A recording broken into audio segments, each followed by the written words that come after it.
Bon, comme tous les chômeurs, je traînais sur mon téléphone et je suis tombé sur cette vidéo. Tu n'es pas moche, t'es juste une victime de la société. Allez, yes, j'ai gagné ma victime card, elle était pas facile à avoir celle-là. Les gars, la beauté c'est littéralement un concept qui a été créé par l'homme. Alors, juste, on va remettre les bases sur la beauté. La beauté, c'est l'interprétation du cerveau pour juger un individu sur sa santé, sa longévité et sa capacité à être apte à la reproduction. En fait, si vous trouvez quelqu'un de beau, c'est juste votre encodage ADN qui vous dit les gènes de cette personne méritent de perdurer dans le temps. Et ça, bah, c'est pas propre qu'aux humains. Tout être vivant adore baiser, sinon il se reproduit pas. Et ça n'a aucun sens, on a décidé que les lèvres pulpeuses c'était plus beau que les lèvres toutes fines, que les corps des mecs musclés c'était plus esthétique que les corps plus skinny. Oh, c'est étonnant pourquoi un grand mâle costaud est considéré plus apte à la reproduction, donc c'est-à-dire beau, qu'un petit mâle chétif qui a presque l'air malade. Peut-être parce qu'il véhicule mieux l'idée qu'il va pouvoir subvenir aux besoins d'une famille plutôt qu'une brindille d'herbe qui va se casser au moindre courant d'air. Dites-vous, il y a des femmes noires qui se décolorent la peau et qui ont des cancers juste parce qu'on leur a dit que c'était plus beau une peau claire. Alors là, on tombe sur un autre penchant du spectre de la beauté qui est le spectre de l'exotisme. La nature veut qu'on brasse des gènes, donc pourquoi pas aller directement vers des gens qui nous ressemblent pas. C'est excitant, c'est tout nouveau. Pour ça qu'en Inde, les petites françaises se font courir après dans la rue, parce que c'est exotique. Et oui, parce que exotique, hein, ça veut pas dire les cocotiers et les cocktails avec les petits parapluies dedans, hein, ça veut juste dire quelque chose qui vient d'ailleurs. Et autant que les femmes noires qui se font décolorer la peau pour être plus blanches, moi j'habite à la mer, hein, je tape 500 mètres, je vois plein de flammes blanches allongées sur le sable, espérant devenir un peu plus noires,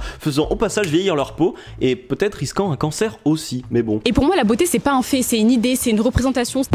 Ah, no shit, la prise de risque dans cette take me laisse sans voix. Oui, donc comme je l'ai dit au début de la vidéo, la perception de la beauté c'est subjectif. C'est votre cerveau qui va définir la beauté basée sur les critères physiques de la personne. C'est votre cerveau. Ce que la société peut faire, c'est mettre en avant des archétypes physiques pour qu'on s'y habitue. Parce que oui, ils vont nous plaire parce que la familiarité, ça rassure l'être humain. On n'aime pas être surpris sur des trucs d'appréciation comme ça. C'est pour ça qu'on trouve quelqu'un de beau après avoir pris le temps de faire connaissance avec, parce qu'on s'habitue à son physique et à sa personnalité. On finit par l'apprécier dans sa globalité. Et c'est sûrement comme votre musique préférée, vous l'avez pas adorée la première fois, vous l'adorez maintenant que votre cerveau l'emmagasine bien. C'est pas quelque chose de fixe, si on le voit à travers les époques, ce qui était à la mode ou qui était beau il y a 60 ans, c'est pas forcément considéré beau aujourd'hui. Bah à l'époque, être gros c'est être riche, donc c'est sécurisant, mais aujourd'hui bah c'est pas la meilleure classe sociale qui est grosse, hein, c'est bah tout en fait. Donc surtout que l'obésité a explosé bizarrement en même temps que l'expansion de la nourriture ultra transformée. Donc ça veut dire que les personnes obèses ont un corps qui gère moins la merde qu'on fout dans la bouffe, donc une moins bonne longévité. Et si vous avez un corps qui inspire une moins bonne longévité,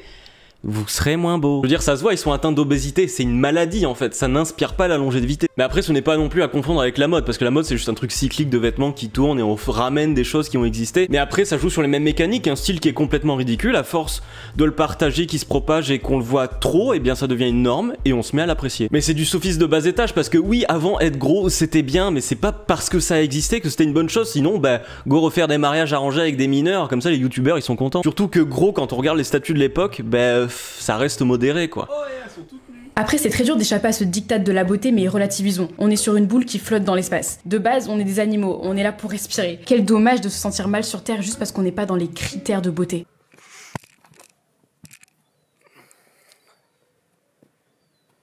C'est trop nul d'aller mal dans la vie, alors il vaut mieux décider d'aller bien. Et oh merde, il y a une voiture qui arrive.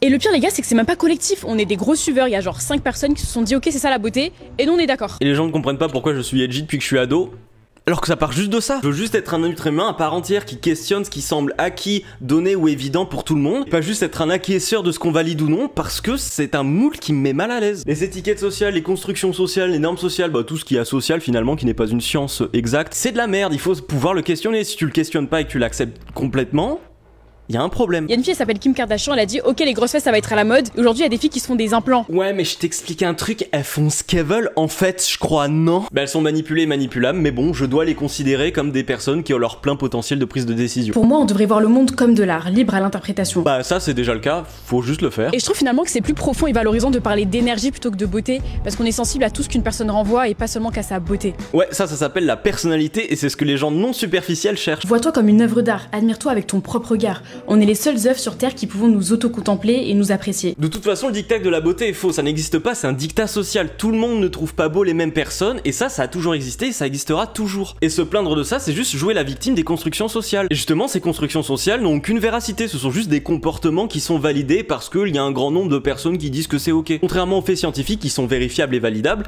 bah ces constructions sociales, elles sont qu'un château de cartes sur lequel on attribue de la valeur parce qu'il y a un grand ensemble de la population qui le considère. Quand bien même, c'est de la fumisterie. Donc si vous basez votre personnalité et votre identité sur une construction sociale, bah sachez que vous êtes qu'un ballot de paille qui est soumis à la perception des autres. Car vous avez beau vous vanter d'être vous-même, bah vous êtes surtout ce que les gens y voient de vous. Mais bon, ça on en parlera dans la prochaine vidéo.